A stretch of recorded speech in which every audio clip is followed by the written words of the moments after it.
Preston stood at the head of my dead husband's table, lifting a glass of my wine, telling 20 of our guests that this old house was finally about to begin a brighter chapter. Fireworks were going off somewhere down the block, and while everybody smiled and waited for his toast, I reached over and laid one single sheet of paper down flat beside his plate. He stopped smiling the second he read the name printed across the top of it. Saguaro Vista Holdings.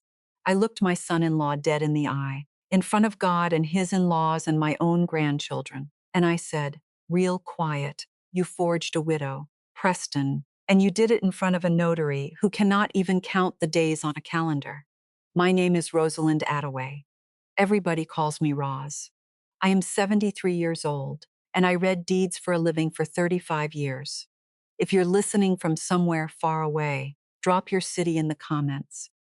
And please, stay with me until the end. Because what that man tried to steal from me was not just a house.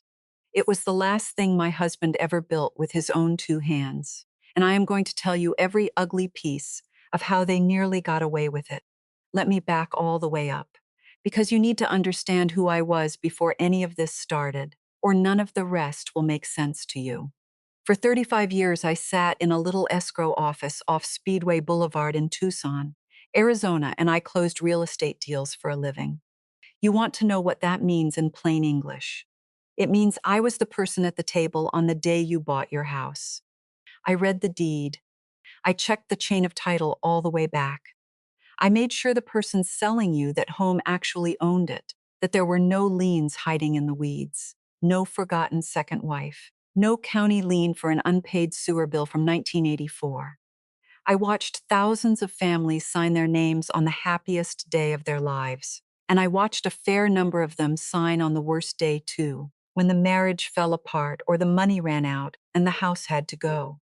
I have seen just about every single way a house can pass from one set of hands into another. I thought there wasn't a trick in that whole business I hadn't already seen twice. Turns out I was dead wrong, and it took my own family to teach me that. But we'll get there. My husband was named Walter. Walt. We were married 46 years. He fixed heating and air conditioning for most of his life, and on the weekends he was a builder, a real one, the kind who measures twice and cusses once.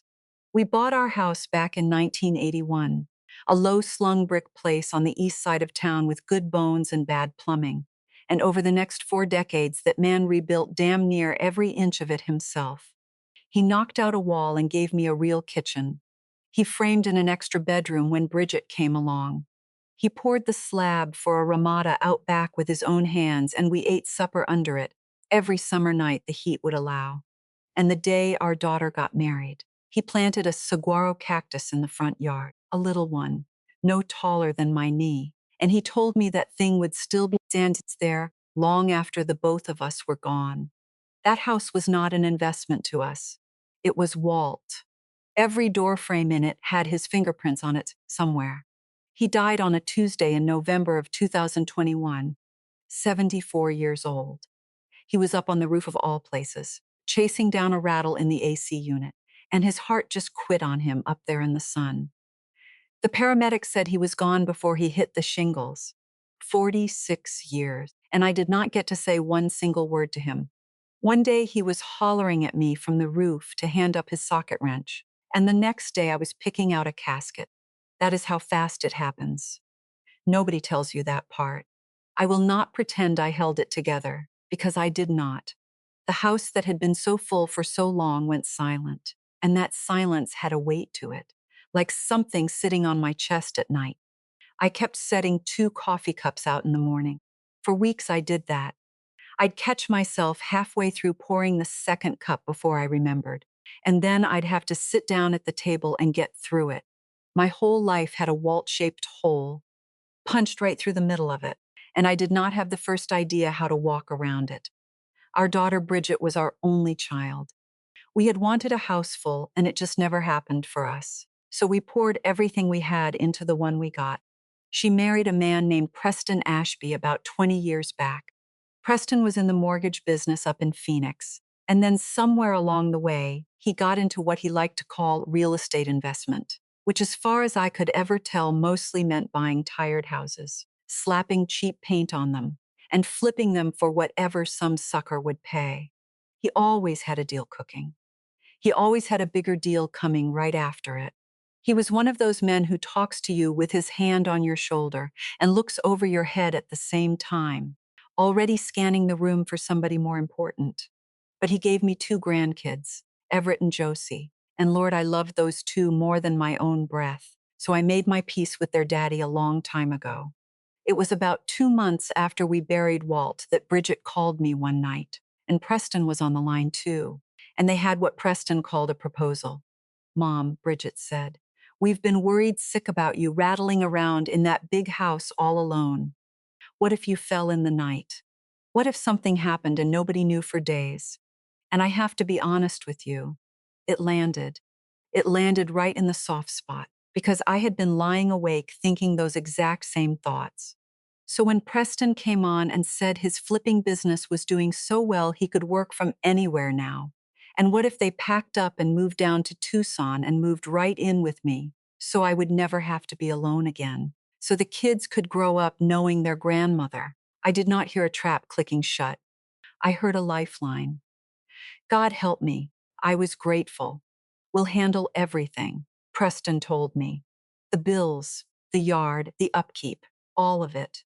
You just relax and enjoy your grandbabies, Roz. You've earned it.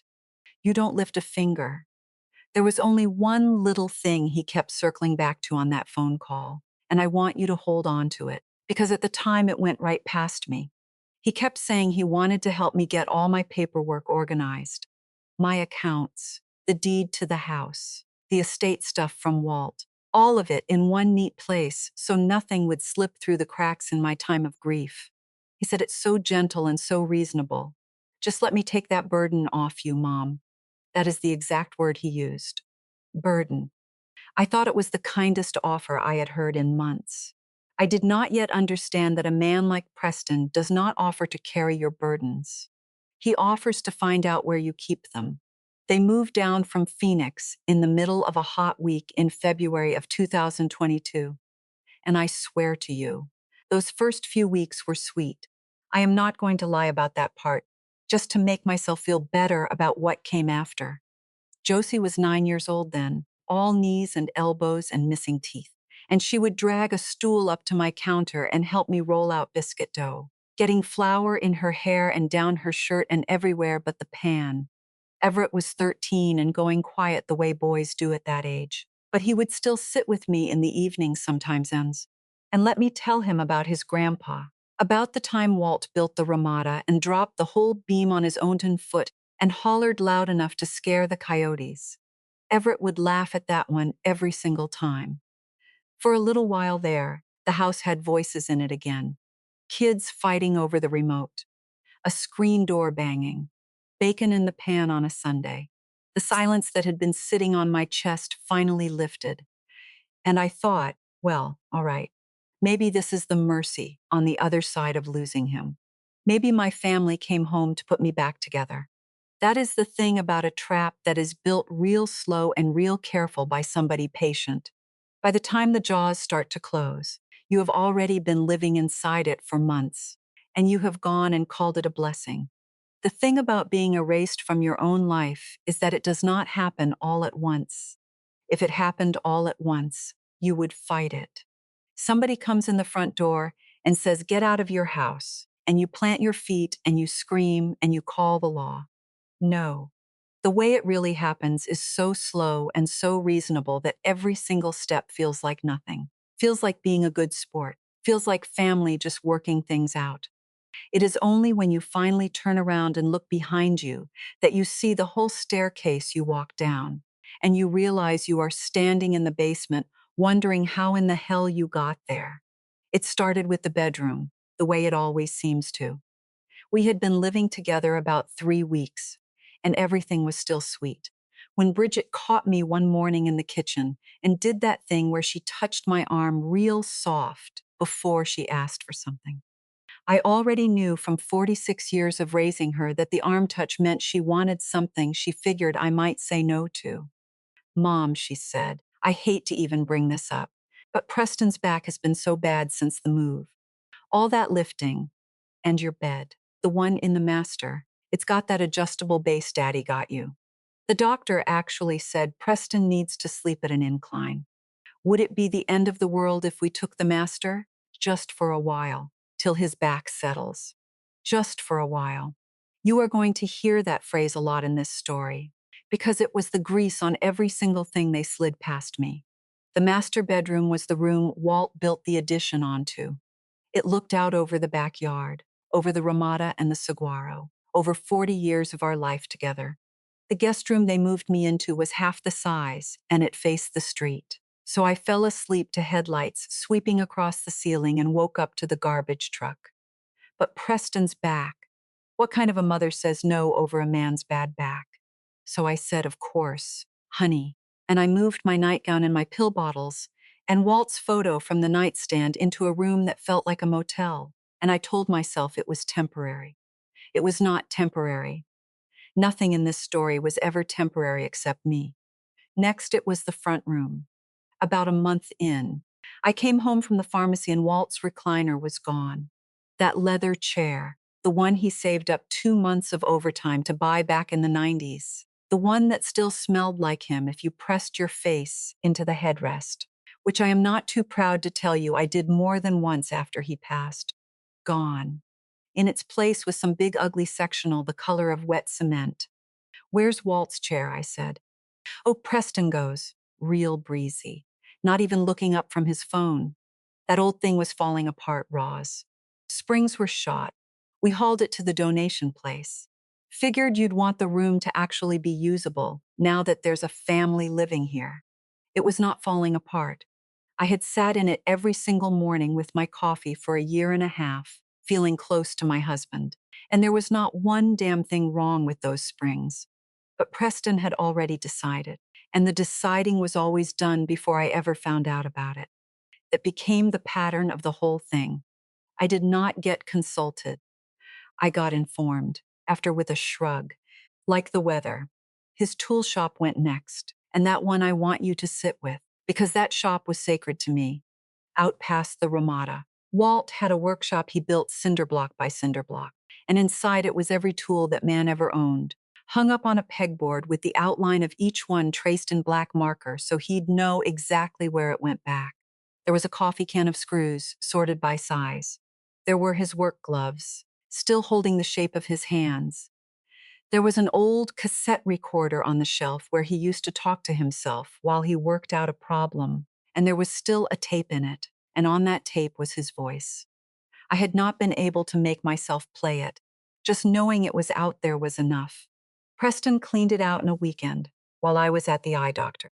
I came home and the pegboard was bare and there was a standing desk and 2 monitors and a little brass sign that said Ashby Capital Group, and the door had a keypad lock on it now. Where are his tools? I said, and I could hear my own voice shaking. Where's the recorder, Preston? There was a tape in it. Boxed it all up, he said. It's in the attic. It's all safe, relax. A man needs an office, Roz. I run a business. I can't be taking client calls at the kitchen table like some kid selling candy bars. The attic. In our house, the attic was up a pull-down ladder in the hall ceiling, and I had a bad hip and a worse knee, and every soul in that household knew good and well I could not climb it. So when Preston said the attic, what he was really saying was gone, but in a way that let him keep smiling.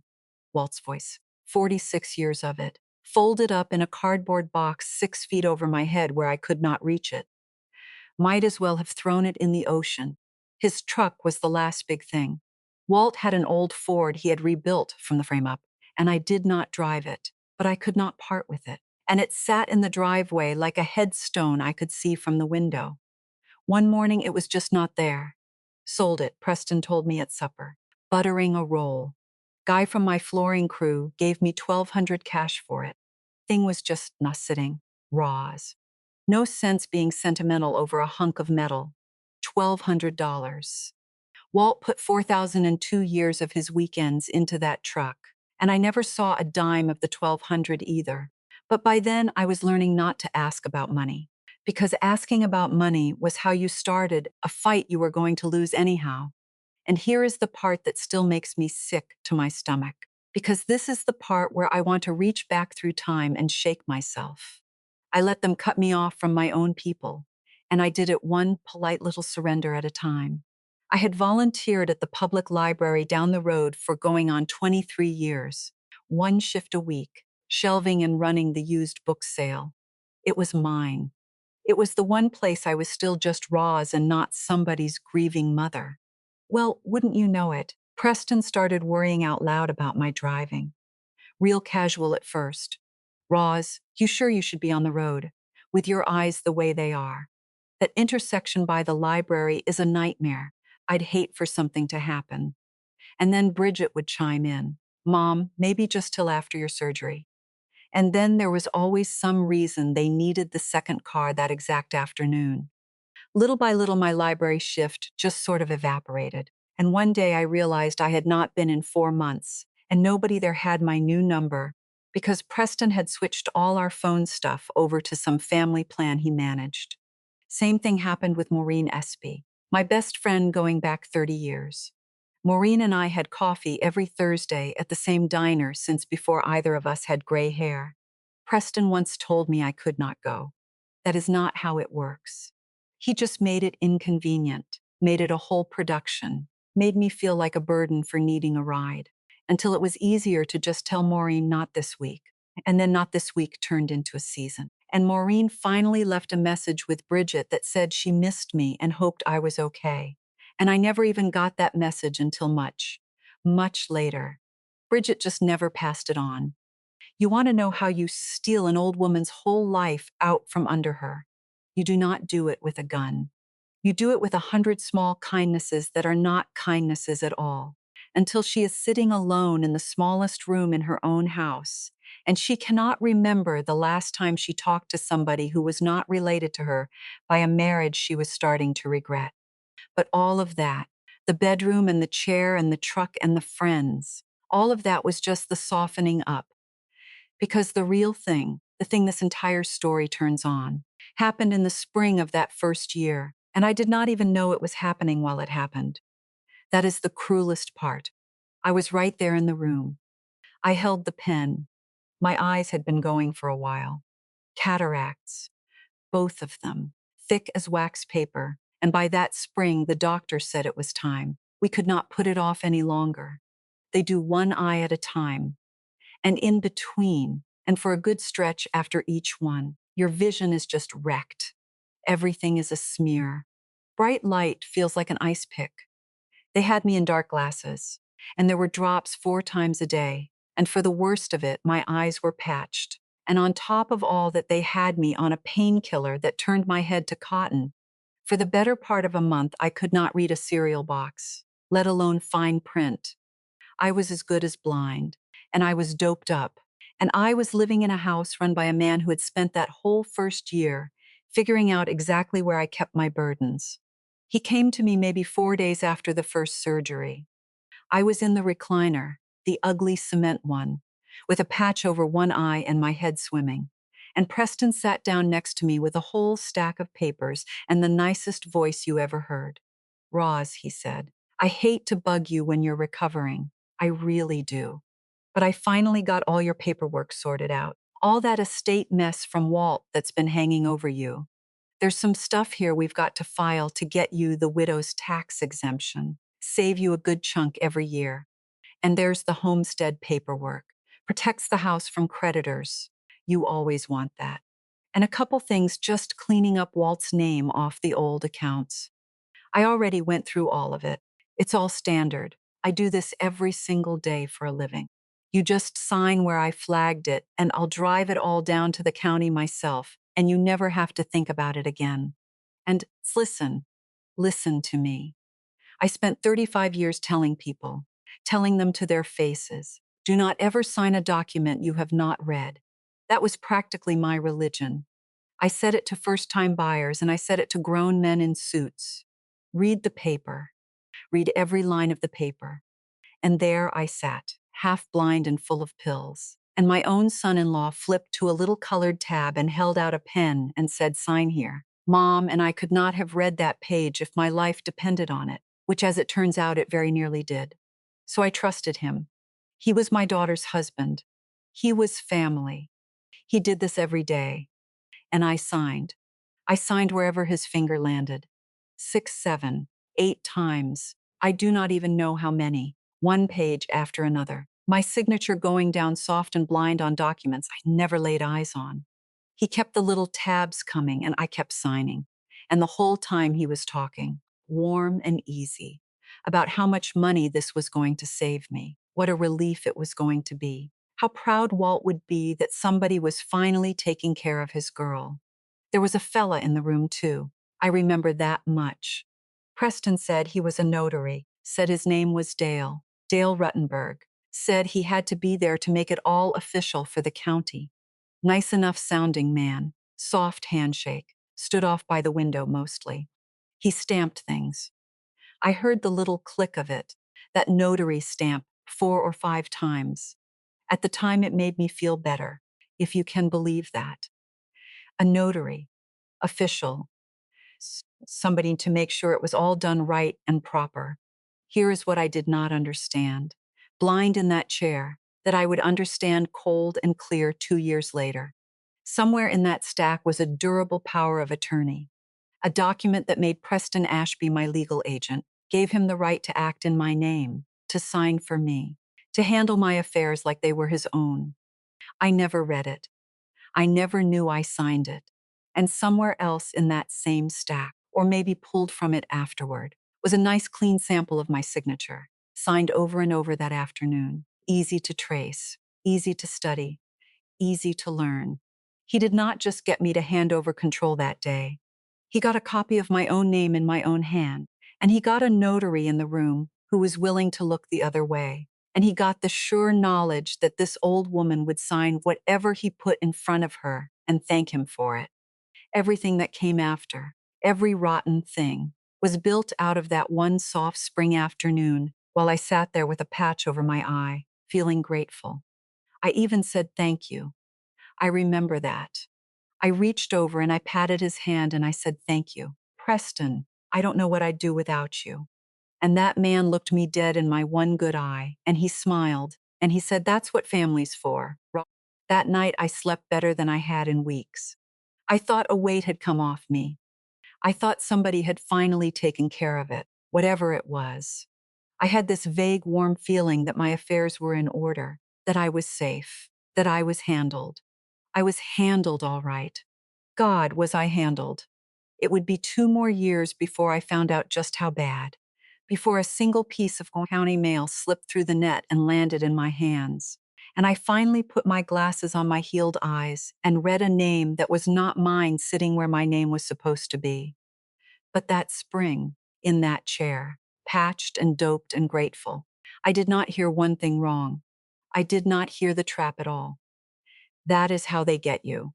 Not with the loud stuff. With a pen, a smile, and the word family. 2 years went by. I want you to understand that, because people always ask me later, how did you not know? How does a person not notice they lost their own house? Well, I will tell you how. Nothing looked any different. I still slept in the little room facing the street. I still made the biscuits. The bills that came addressed to me, I paid, and the ones that did not come to me anymore, I figured Preston was handling. Because handling things was the whole reason he said he came.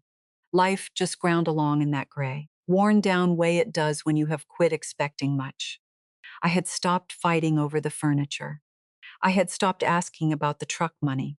I had, if I am being honest with you, stopped being much of anybody at all. I was just the old woman in the back room who the kids were fond of and the grown-ups worked around. But my eyes got better.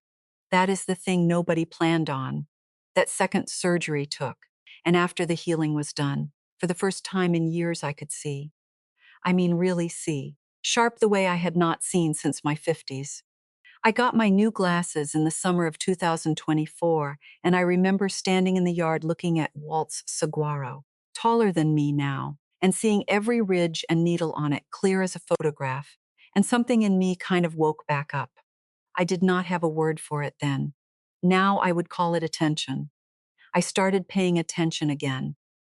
So when a letter came in the fall of that year, I actually read it. That was the whole difference. 2 years before, blind and beaten down, I would have handed it straight to Preston. But that October afternoon, I was the one at the mailbox. And I stood right there at the end of the driveway in the heat, and I opened it, and I read every line. Because I could. It was from the Pima County assessor. A notice of valuation, the kind they mail out about your property taxes. The most boring piece of mail God ever made. I had read 10,000 of them across my career.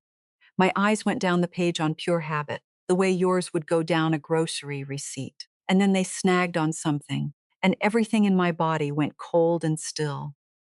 Up at the top, in the box where the name of the property owner goes, it did not say Rosalind Attaway.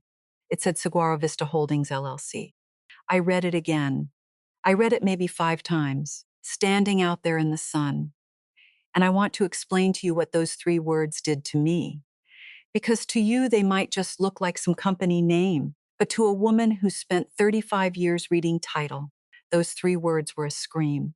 The assessor does not just make up who owns a house.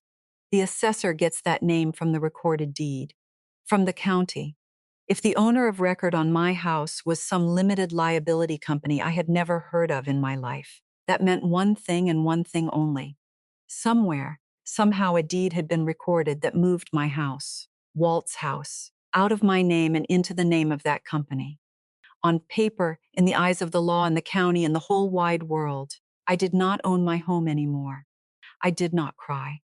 People expect me to say I cried right there in the driveway, and I did not. 35 years in that business does something to you.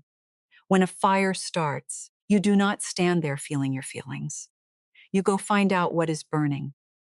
I folded that letter up small, and I put it down the front of my blouse, where nobody would see it. And I walked back inside past Preston, who was on the phone in Walt's shop, with the door open laughing about something.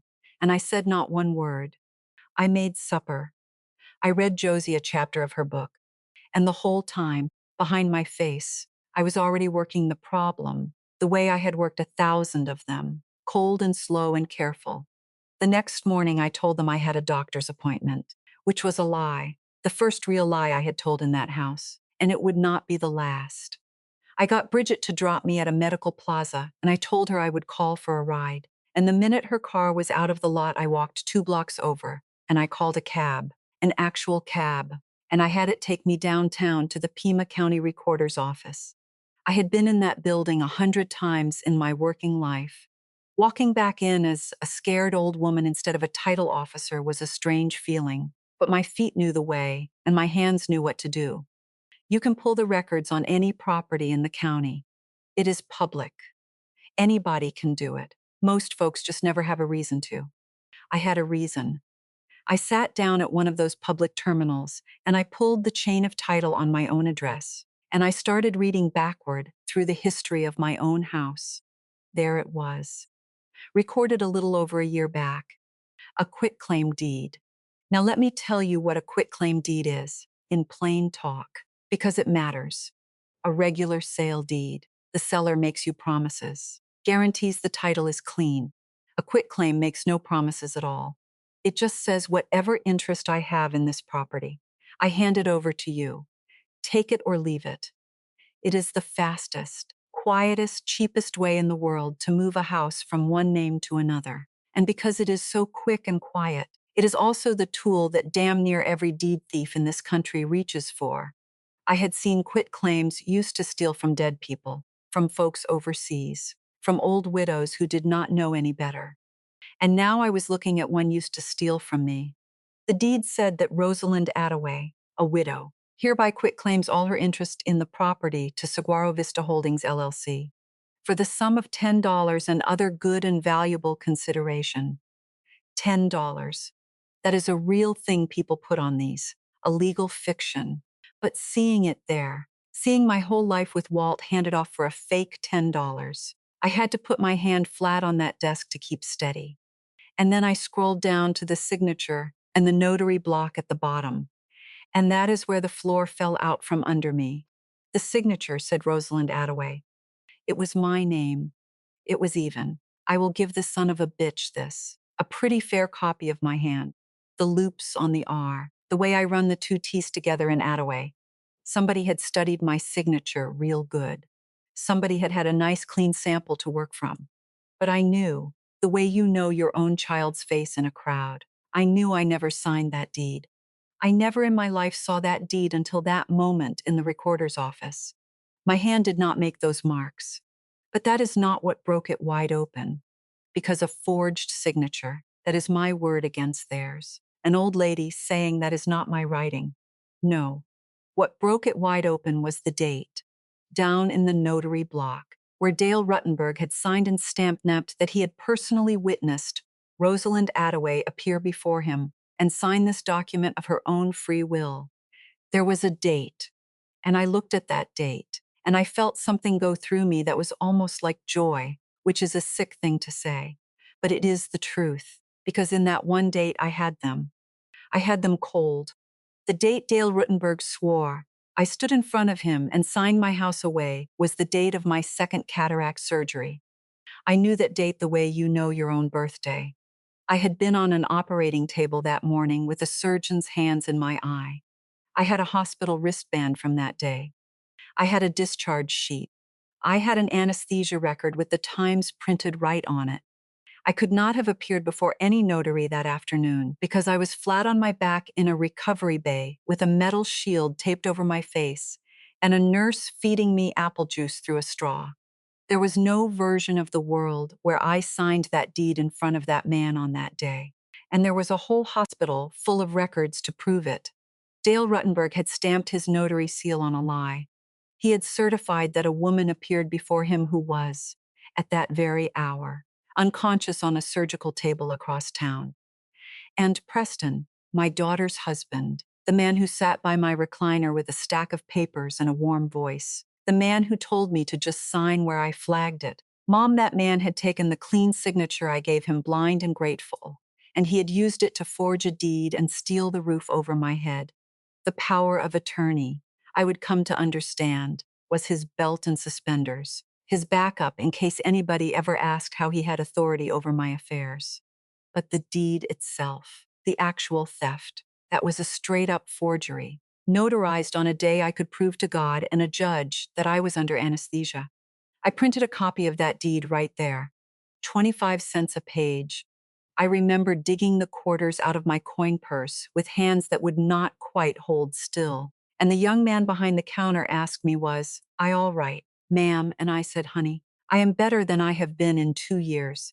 And I meant it. And he had no idea what to do with that. I want to tell you what I felt walking back out of that building into the sun, because it was not what you would think. It was not heartbreak, not yet. The heartbreak came later, in pieces at night. What I felt right then was almost funny, in the blackest way. Because Preston Ashby, that slick, hand on your shoulder, looking over your head son of a bitch, had made one mistake, and it was the biggest mistake he ever made in his life. He looked at me and he saw a doped-up old widow in a recliner who would sign anything and never check. He forgot, or maybe he never once bothered to learn, what I did for a living for 35 years. He handed a career title officer a forged deed and figured she would never in 100 years go down to the county and read it. He forged the one woman in Tucson who reads deeds for sport. Standing on that sidewalk with the copy folded in my purse, I did not feel like a victim anymore. I felt like myself, for the first time since Walt went off that roof. And I made myself a promise right there on the pavement. I was not going to scream at Preston. I was not going to throw a plate or call him names at the supper table and give him one thing to use against me. Oh no, I was going to do this the way I did everything for 35 years. Quiet, documented, in order, chain of title, one clean link at a time. They thought they had erased me. They had no idea I had just started reading the file. I gave myself one night to sit with it. Just one. I lay in that little room facing the street with the headlights sweeping the ceiling like they always did. And I held that folded copy of the deed against my chest like it was a baby, and I let myself feel all of it. The betrayal, the 2 years I lost, the stupidity, because that is what it felt like, even though I know now it was not stupidity. It was grief and painkillers and trust. But that night it felt like I had been the biggest fool in Arizona. I cried then, quiet so nobody down the hall would hear.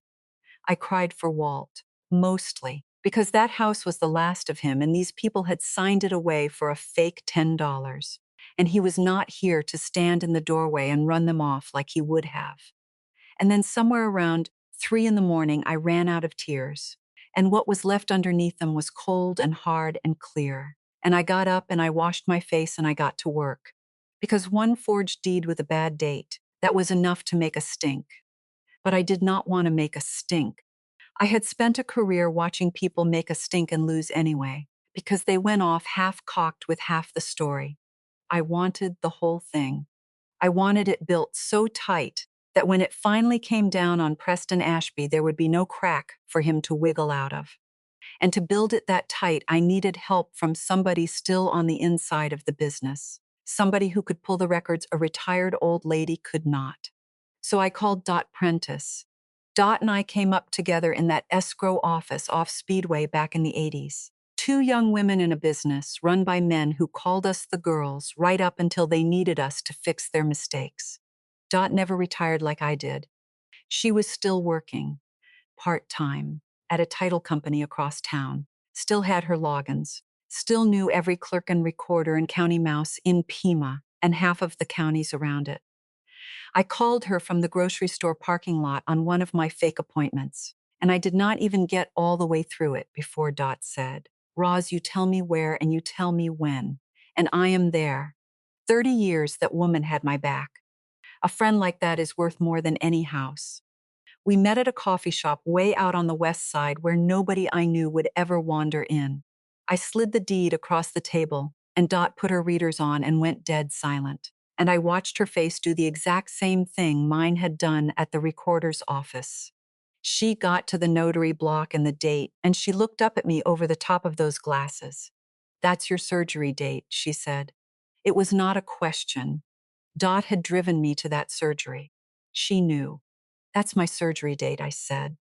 She took her glasses off and she rubbed her eyes and she said one word, real slow and mean, that I will not repeat here on account of my grandmother would rise up out of the ground, but you can imagine it. And then she said, "All right, what do you need?" I needed two things. I needed Dale Ruttenberg's notary journal, because in Arizona, a notary is required by law to keep a journal, a bound book, an entry for every single act, who appeared, what they signed, the date, their identification. If Ruttenberg had certified me on my surgery day, either his journal would show a fake entry for that day, which was its own crime, or it would show nothing at all for that day, which meant he stamped a deed for a signing that never happened, which was a worse crime. Either way, that journal was a noose, and I needed the records on Saguaro Vista Holdings from the Arizona Corporation Commission, because every LLC in the state has to file paperwork, and that paperwork has names on it, real names, of the people who own it and run it. Dot pulled the corporation records that same week. She laid the printout on my kitchen table one morning while Preston was out, and Bridget had taken the kids to school. And there it was in black and white. Saguaro Vista Holdings, LLC. Members and managers of record. Preston Ashby, and a second name I did not know. A Gilbert Trombley. Gil Trombley. I would learn plenty about Gil Trombley soon enough. He was Preston's partner in the flipping business, the money side of it. A man who bought up distressed properties and never once seemed to have his own name on anything that went sideways. Between the two of them, they had a little machine. Preston found the houses and worked the people. Trombley moved the paper and moved the money. Saguaro Vista was just one of God knows how many little companies they had spun up. Shells inside shells, the way these operators do it, so that by the time you chase the house through 3 LLCs, you have lost the thread and given up. But I do not give up. Reading a chain of title through a mess of shell companies was my actual job for 35 years. This was Tuesday to me. The notary journal took longer, and it took Dot calling in a favor from somebody who knew somebody. And I will not say more than that, because that person did me a kindness, and I am not going to repay it by putting their name in a story. But she got it, or she got the pages that mattered, photographs of them. And when she showed me, I felt that cold, clear thing in my chest turn over again. For the date on my deed, my surgery date, Dale Ruttenberg's journal had no entry at all. Nothing. A blank. He certified under his seal and his oath that Rosalind Attaway personally appeared before him and signed, and his own required legal record of that day did not have my name in it anywhere, did not have that deed in it anywhere, because it never happened. He stamped it later, after the fact, off the books, for a signing he never witnessed, of a signature that was never mine. A notary is the one little guardrail the whole system leans on. He is supposed to be the person who looks you in the eye and makes sure you are you and you are willing. Ruttenberg had sold that for whatever Preston paid him, and he had been sloppy about it, because they both figured no one would ever look. But it was the next thing Dot found in that journal that took the whole case and made it into something bigger than me and my house. Because I had asked her, while she was in there, to look at the entries around mine, not the blank day, the days and weeks on either side. I wanted to know what kind of business Dale Ruttenberg was running. And a few months before my house, there was another quitclaim deed, another property, over in Pinal County, the next county up.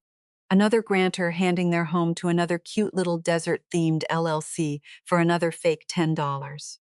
And the name on that one, the name of the widow whose house got quitclaimed away, was Adelaide Foss.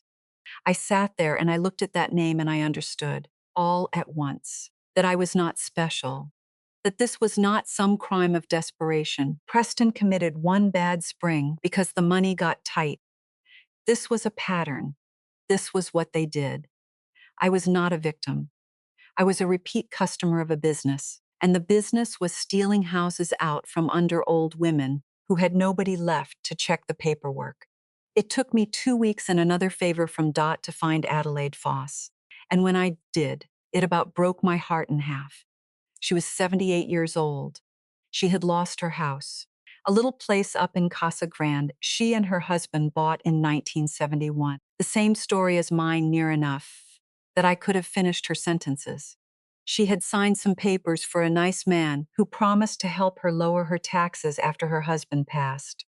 And then one day the house was not hers. And by the time she figured it out, it had already been sold on to somebody who bought it, on paper anyway, in good faith. And the lawyers told her that once it lands with an innocent buyer, it gets almost impossible to claw back. And she did not have the money to fight it. And she did not have the fight left in her either. She was living in a rented room in a house with 3 other people, 78 years old, sharing a bathroom. All her husband's things in a storage unit. She was one late payment away from losing 2. I went to see her. I sat in that little rented room and I held that woman's hand and I told her what I had found. And I watched her face when she understood that she was not crazy and she was not careless, that somebody had done this to her on purpose and done it to others. And there is a particular kind of crying an old person does when they find out the shame they have been carrying was never theirs to carry. Adelaide did that crying. And then she wiped her face and she looked at me and she said, "Is he going to do it to somebody else?" And I said, "Not if I can help it, Adelaide." And she said, "Then whatever you need from me, you have got it." She agreed right there to be a witness. 2 old women at a card table deciding to fight back. If Preston Ashby had known what he set loose when he underestimated the pair of us, he would have run for the hills. But there was one more thing to find, and this was the one I did not want to find. And I am going to tell it to you straight because I promised you the whole ugly truth. I had been so sure, all this time, that Bridget was on the other side of it. My own daughter. I had told myself Preston was the snake and Bridget was just weak, just going along, just did not know. I needed that to be true.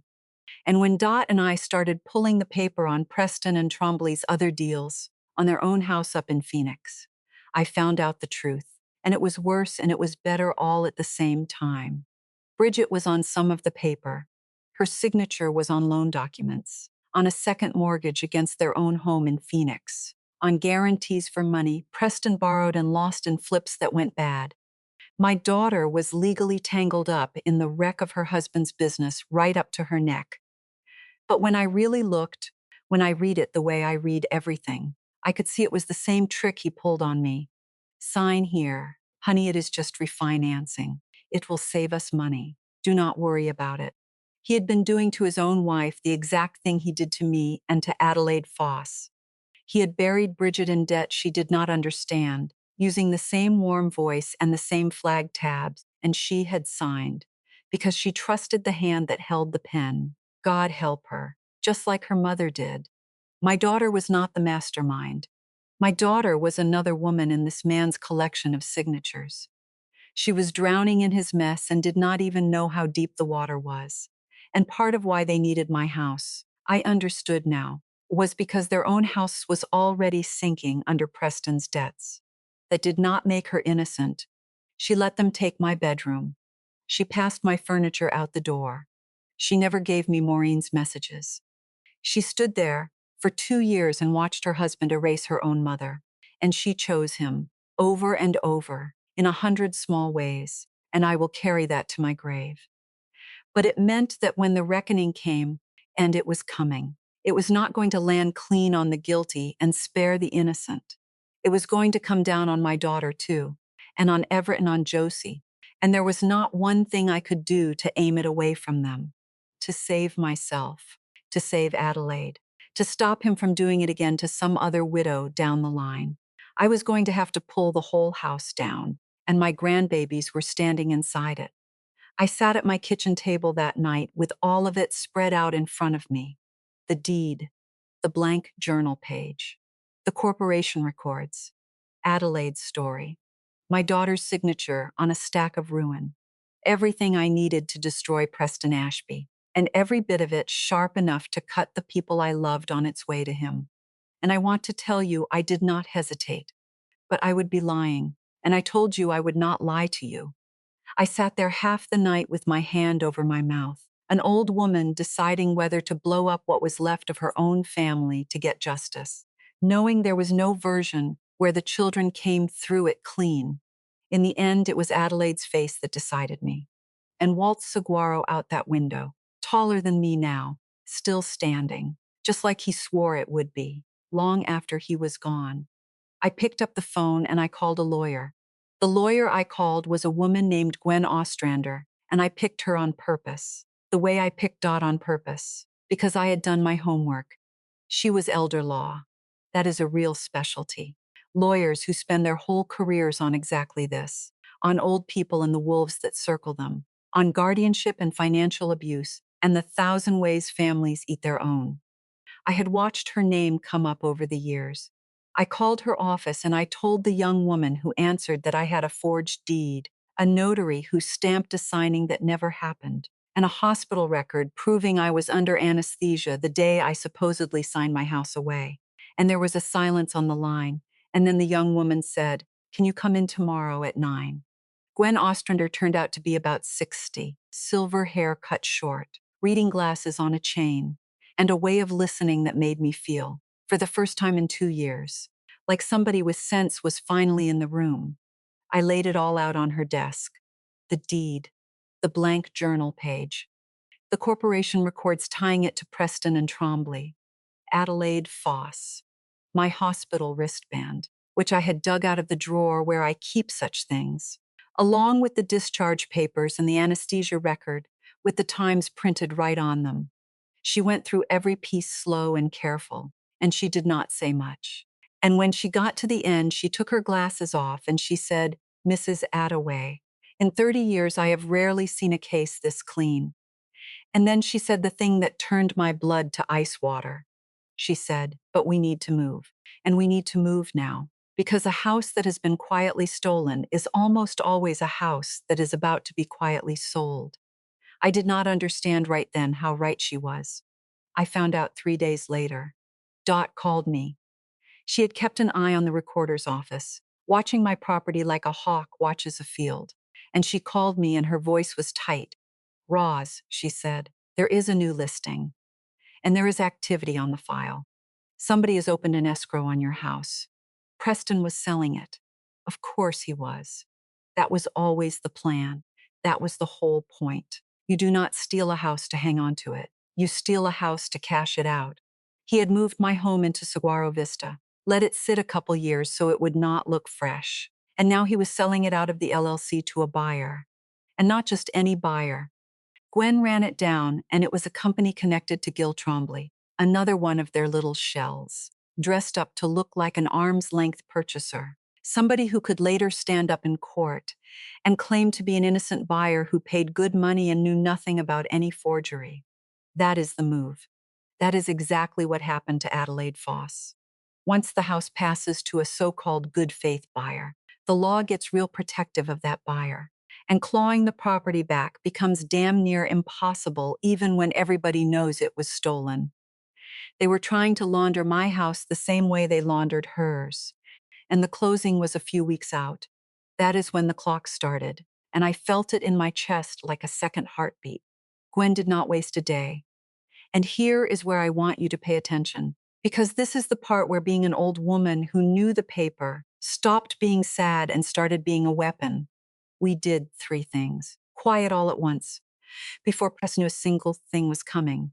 The first was a lis pendens.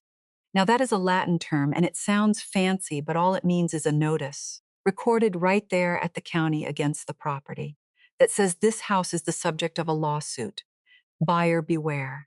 You record a lis pendens and every title company in the state can see it. And the second they see it, that escrow is dead, because no honest title company will insure a sale on a house that has a lawsuit hanging over the deed. It is a little piece of paper and it slams a steel door on a sale. Gwen recorded it, and somewhere across town, Preston's clean, quiet closing turned into a corpse, and he did not even know it yet. The second thing was the lawsuit itself, a quiet title action. That is the big one, the one that would eventually undo the forged deed and put my name back where it belonged. And I will tell you all about how that went, but that is part 6. For now, what matters is we filed it. And the third thing was the one that made Preston Ashby a criminal instead of just a defendant. Gwen walked my whole file, the forgery, the notary, Adelaide, all of it, over to the Elder Fraud Unit at the county attorney's office. And she made a report to Adult Protective Services besides. Because what he did was not just a civil wrong I could sue over. It was forgery, and it was theft, and it was financial exploitation of a vulnerable adult. And the state of Arizona takes that last one serious. I had spent 35 years thinking of the county as the place you record paper. Now the county was going to be the place that came for Preston. We did all of it without a word at home. I went on making biscuits. I went on reading Josie her chapter at night. I looked that man in the eye across my own supper table, the table Walt built, and I passed him the salt and I asked him how his day was. And the whole time there was a lis pendens sitting on his stolen house, like a land and a fraud file with his name on it, moving through the county attorney's office. And he did not have the first idea. For 2 years he had smiled at me and lied. I found I could do it too. I am not proud of how good I turned out to be at it. But I am not sorry either. It was Bridget who cracked first, and it did not come the way I expected. She caught me alone in the kitchen about a week before the 4th of July, and she had that look, the arm touch look, but worse, her eyes red and her hands shaking, and I thought, here it comes. She knows about the lis pendens. But that was not it at all. She did not know a thing about my house. She had come to me about her own. "Mom," she said, and her voice just came apart. "Mom, I think we're going to lose the house in Phoenix. Preston says it's just a rough patch, but I found the papers. There's a second mortgage I don't even remember. And there's these notices. And he keeps saying, don't worry about it, but I'm worried. Mom, I'm so worried, and I don't have anybody else to tell." And there it was. My daughter, 46 years old, standing in my kitchen drowning in the exact same water her husband held me under, coming to her mother because she had nobody else. not knowing her mother was already 3 years into a war against that very man. I looked at her and I saw myself in that recliner, blind and grateful, signing where the tab was. I saw Adelaide in her rented room. 3 women, 3 signatures, 1 man. I wanted to tell her everything right then. God, I wanted to. I wanted to take her face in my hands and say, honey, it is so much worse than you know, and he did it to me too, and I am going to end it. But I could not. Gwen had been clear as a bell. Bridget was legally tangled in Preston's dealings. Her name was on his paper, and until the lawyers sorted out who was a victim and who was a party, I could not hand my own daughter information that might get carried straight back to Preston in a weak moment, or worse, put her in the middle of a criminal case. So I did the hardest thing I have ever done. I held my own child while she cried, and I did not tell her the truth. I just said, we are going to figure it out, Bridget. All of it. Sooner than you think. And she did not know what I meant. And she cried into my shoulder like she was 9 years old again. And I stared over her head at the wall, and I hated Preston Ashby with a completeness I did not know I had left in me. So that was where we all stood on the 4th of July, 2025. They wanted to have people over. A cookout, 20 folks or so, some of Preston's business friends, a couple neighbors. Trombley himself was even coming, which I suspect now was so. The two of them could quietly toast a sale they thought was about to close. Bridget cooked all day. I helped her, because that is who I am. I cannot watch my daughter struggle with a potato salad and not pitch in, even a daughter I was about to blow up. And Preston held court in the backyard under Walt's Ramada, in Walt's spot, with a beer in his hand, telling his friends about his vision, his plans. And I moved through it all with a manila envelope tucked behind the cookbooks on the kitchen shelf, waiting. I want to tell you I planned the moment careful. I did not. I had thought I would wait until the party was over, do it private. But then it got dark and somebody down the street started setting off fireworks, the real kind, the ones that thump you in the chest, and everybody gathered out under the Ramada. And Preston stood up at the head of the long table with a glass of my wine lifted up in the firelight, and he cleared his throat for a toast. And I heard what he said. He said, I just want to thank everybody for being here, because this old house has given us a lot of memories. But I'll tell you, this place is about to begin a much brighter chapter, and I can't wait for you all to see what we do with it. A brighter chapter. My house. Walt's house. In front of Trombley, who was smirking into his beer because he knew exactly what the brighter chapter was. It was a sale and a payday, and another old woman shoved into a rented room. And something in me that had been holding still and quiet for 9 long months just went cold and calm and certain. I went in the kitchen. I got the envelope from behind the cookbooks. I took out one single sheet, the copy of the forged deed, and I walked back out under the Ramada while Preston was still standing there glowing, and I set it down flat on the table right beside his plate. The fireworks were still going. Everybody was still smiling, waiting for me to say something sweet. The grandmother's blessing on the party, I said, real quiet. But quiet carries when a person is not expecting it, I said before you toast that brighter chapter. Preston, you might want to explain to your guests whose name is on the house. He looked down at the paper, and I watched it happen. I watched the color go right out of that man's face in the firework light, red and gold, and then nothing, gray as that ugly sectional. Because he knew that document. He knew exactly what it was. Saguaro Vista Holdings, I said. That's the company that owns this house now. Folks according to a deed I supposedly signed. Except I never signed it. I was on an operating table the day the notary swears I did. So I've been wondering, Preston, right out loud in front of everybody, how did my name get on a deed I never touched? And who's the flooring guy over there hoping to buy a house that a court is about to say was stolen? Trombley set his beer down and did not pick it back up. You could have heard a pin drop, if not for the fireworks. Bridget was staring at me, then at Preston, then at the paper, and I could see her doing the math. 2 years of math, all at once. And little Josie, 13 now, standing by the drinks cooler, was looking at her father with an expression I had never seen on that sweet child's face before. And it broke my heart even as it happened, because it was the exact moment a girl stops, being sure her daddy is a good man. Preston opened his mouth. The lawyer in him, the salesman, reached for something smooth to say, some brighter chapter of his own to spin. But for the first time in 2 years, in my house, under my husband's Ramada, it was not Preston Ashby who had the floor. It was me. A cornered man does not get smart. He gets mean, and he gets stupid, usually both at once. And Preston Ashby was no different from any other cornered man I ever watched go down. He did not run. He did not confess.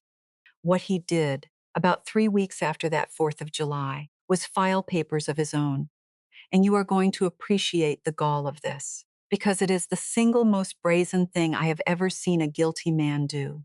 Preston went to court and he petitioned to have me declared incapacitated. He asked a judge to appoint him my conservator, to give him legal control over my person and my money and my affairs, on the grounds that I was a confused, declining old woman who could no longer manage her own life and was making wild, paranoid accusations against her loving family. That was the play. If he could get me declared incompetent, then everything I was saying became the ramblings of a senile woman. The forged deed, the notary, all of it, just Grandma losing her marbles. And better yet, if he was my conservator, he would control my side of the very lawsuit I had filed against him. He would be on both sides of the table. He could make the whole thing disappear from the inside. It was a good plan. It was the same kind of plan that worked on Adelaide Foss, who had nobody to stand up and say she was sound. It was smart, and it was vicious, and it had exactly one flaw, which was that Preston still, even then, even after the 4th of July, did not understand who he was dealing with. He thought he was declaring war on a confused old lady. He was walking a woman who read title for 35 years, with a file 2 years in the building and an elder law attorney at her side, directly into a courtroom under oath. He was not springing a trap on me. He was building me a stage. The conservatorship hearing was in the winter, early 2026, in a courtroom downtown, not 4 blocks from the recorder's office where I first pulled my own deed. Preston came in with a lawyer and a story about his poor declining mother-in-law. He had, I will give him this, actually gathered a few things. A comment I made once about forgetting where I put my keys, the fact that I had cataract surgery, my age, the accusations themselves, which he framed as delusions. He sat there in a nice suit looking sad and concerned, the very picture of a burdened family man. And then it was my turn, and Gwen Ostrander stood me up, and we did not defend. We attacked. We did not spend 1 minute arguing that I was not confused. We proved it by putting the whole thing on the record, piece by clean piece, the way I built it. Gwen walked me through my own career, 35 years in title and escrow, and let me explain to the judge in plain English what a quitclaim deed is, and what a chain of title is, and what a notary is supposed to do. You do not sound senile explaining the thing you did expertly for 35 years. You sound like the smartest person in the room, which that day I was. Then we put up the deed. Then we put up Dale Ruttenberg's notary journal, with its blank where my entry should have been. Then we put up my hospital wristband, my discharge papers, and the anesthesia record with the times printed on it. And Gwen asked me to tell the court where I was on the day I supposedly appeared before a notary and signed away my house. And I said, I was unconscious on an operating table at the surgery center on East Grant Road with a shield taped over my eye. And I have got the paper to prove every minute of it, which is more than the notary can say. Then we put up the corporation records tying Saguaro Vista to Preston. And then, and this is the part where the whole courtroom went still, we put up Adelaide Foss, 78 years old, in her good dress, her hands folded in her lap, and she told the judge in her soft, shaking voice about a nice man who helped her lower her taxes, and a house in Casa Grande that was not hers anymore, and a notary named Dale Ruttenberg. Same tune, different widow. By the time Adelaide stepped down, you could feel it in the room. The judge was not looking at a confused old woman being cared for by her family. The judge was looking at a 2 years running scheme to steal houses from elderly widows, and at the man who filed this very petition as one more move in that scheme. Preston's own lawyer had gone a color I recognized. It was the color Preston turned in the firework light.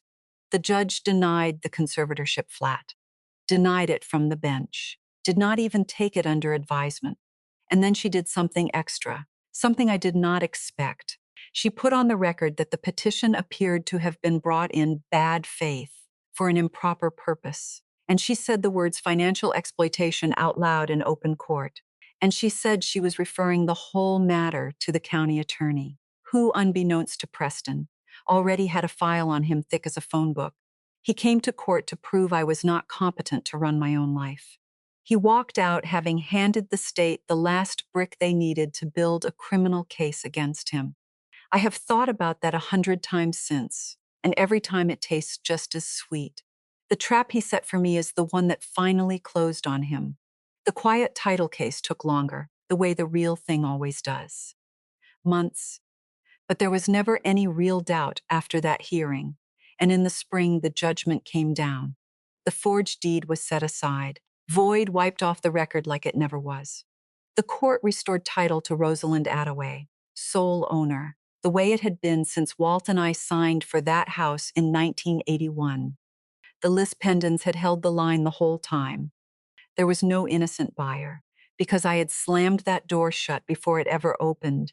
My house was mine again, on paper and in fact. And Preston, the county attorney charged him. Forgery, theft, fraudulent schemes, and the big one under Arizona law, financial exploitation of a vulnerable adult. Gil Trombley got pulled into it too, and their pretty little machine of shell companies got taken apart by people who do that for a living.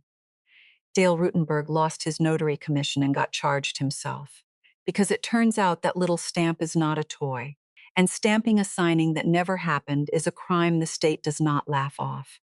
I do not know yet how all the criminal cases end. These things grind slow. But the machine is broken, and it is broken because two old women sat down at a card table and decided to fight. So that is the victory. And if this were one of those tidy stories, I would stop right there, and you would close your eyes feeling good. But I promised you the whole truth, so here is the rest of it, the part that does not fit on a greeting card. I won, and it cost me nearly everything I had left that was not the house. The lawyers, the filings, 2 years of it. Ate through the savings Walt and I scraped together our whole lives. My health took a beating I do not think I will fully get back, because you cannot carry that much cold rage and lost sleep at 73 and come out the other side the same. And my family, what was left of my family, did not survive it. There was no tearful reconciliation. My daughter Bridget lost her house in Phoenix, lost her husband to the jail his own choices built, and somewhere in the wreckage she decided, I think that was easier to be angry at me for pulling the roof down than at him for stealing it. And we do not speak now. Everett, my grandson, 17 and old enough to pick a side, picked his father's, or at least picked against me, and that is a wound I just carry. Adelaide Foss never got her house back. It was too far gone, sold and resold before we ever found her. And all the courts could give her was a judgment against people with no money to pay it, which is another way of saying they gave her a piece of paper. She lives in that rented room still. We talk on the phone every Sunday. She is the closest thing I have to family now, which tells you something about how it all shook out. I did not keep the house. I want you to hear that, because people are always surprised. I fought 2 years and burned my whole life down to get back a house. And then I sold it, of my own free will, on my own terms, with my own name on the deed and my own hand signing it in front of a notary I chose. Because that house was full of ghosts now, and not just the good kind. Every room had Preston in it. I could not make biscuits in that kitchen without seeing him buttering a roll and telling me he sold Walt's truck for $1,200. So I sold it, and I took Walt's saguaro, or a cutting of it anyway. The horticulturist at the nursery showed me how, and I bought a little place, small 1-bedroom, near where my old office used to be off Speedway. And I planted that cutting in the front yard where I can see it from my chair. It will outlive me. Walt was right about that. And I did one more thing, and I did it the very week the title came back to my name. I had a document from years back, a beneficiary deed, the kind we have here in Arizona under the statute, that says when I die, the house passes to Bridget, and behind her, to the kids. I had signed it happy, back when Walt was alive and my family was my family. I revoked it. I sat in Gwen Ostrander's office and I signed the revocation and I recorded it myself, walked it into the county with my own two hands. Not out of spite. I want you to believe that. It was not spite. It was just that I finally understood something it took me 73 years and a stolen house to learn. Inheritance is not a debt the old owe the young just for being born. It is a gift, and a gift goes to the people who loved you, not to the ones who stood in the doorway and watched a man erase you and called it helping. There is a letter on my kitchen counter. It has been there for a while now. It is from Josie. She is 13, and she was standing by the cooler on the 4th of July when she watched her whole idea of her father come apart. And some months after all of it, she sent me a letter in a child's careful handwriting. I have not opened it. I am not ready. I am afraid of what it says, and I am afraid of what it does not say. And I am afraid of hoping. But I have not thrown it away either. It sits there. Maybe one day I will be brave enough. That little girl is the one door I have not nailed shut. And I think, if I am honest, she is the reason I can still get up in the morning. Maybe someday. Not today. That is my story. That is how my own family nearly stole the last thing my husband ever built, and how a lifetime of reading other people's paper turned out to be the one thing that saved me. Before I let you go, sit with me one more minute, because I have got something I need to say to you, whoever you are out there, listening to an old woman in the dark. For 35 years, I read other people's deeds. I closed the papers on a young couple's best day and on a widow's worst, and I believed I had seen every way a house can leave your hands. I was wrong. Nobody warns you that the most dangerous signature you will ever put down is the one you sign because you trusted the hand guiding the pen. I did not lose my home to a stranger. I nearly lost it to the family I raised. So let me leave you with this. Love your children with everything you have, but never mistake love for surrender. Read the paper before you sign it, even when the pen is handed to you by someone who calls you mom. Your name is the one thing that is truly yours. Guard it, because one day everything may depend on it.